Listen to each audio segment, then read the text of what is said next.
தமிழ்நாடு சட்டப்பேரவை வரலாற்றில் பாஜகவை தவிர அனைத்து சட்டமன்ற உறுப்பினர்களும், குறிப்பாக அதிமுக சட்டமன்ற உறுப்பினரும் பாராட்டி இருப்பது வரலாற்று சிறப்புக்குரியது.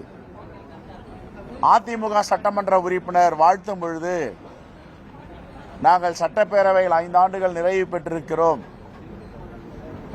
அம்மையார் ஜெயலலிதா அவருடைய ஆசியோடு, புரட்சித் தலைவர் எம்ஜிஆருடைய ஆசியோடு மீண்டும் தமிழ்நாட்டின் முதலமைச்சராக அண்ணன் தளபதி மு.க. ஸ்டாலின் அவர்கள் வருவார் என்று வாழ்த்தியிருக்கிறார்.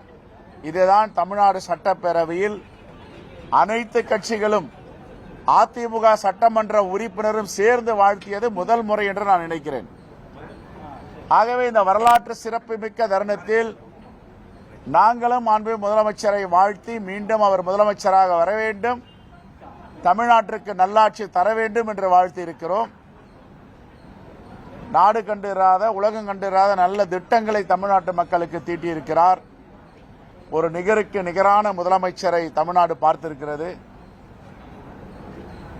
பத்திரிகையாளர்கள் தொடர்ந்து தன்னுடைய பத்திரிகை தர்மத்தை 4 தூண்களாக இந்த தேசத்தில் இருக்கின்ற 4வது தூணாக இருக்கின்ற ஜேர்னலிஸ்ட் எல்லோருக்கும் எங்களுடைய வாழ்த்துக்களையும் பாராட்டுகளையும் நன்றியும் தெரிவித்துக் கொள்கிறோம்.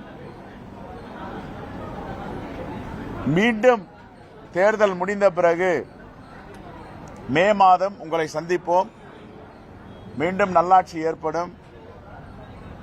காங்கிரஸ் பேரியக்கம் என்றென்றும் தமிழ்நாட்டுடைய வளர்ச்சியிலும் தமிழ்நாட்டு மக்களின் நலனிலும் அக்கறை உள்ள கட்சியாக இருக்கும். எப்படி ஜார் மன்னர்களை வீழ்த்தி ஸ்டாலின் ரஷ்யாவில் புரட்சி செய்தாரோ,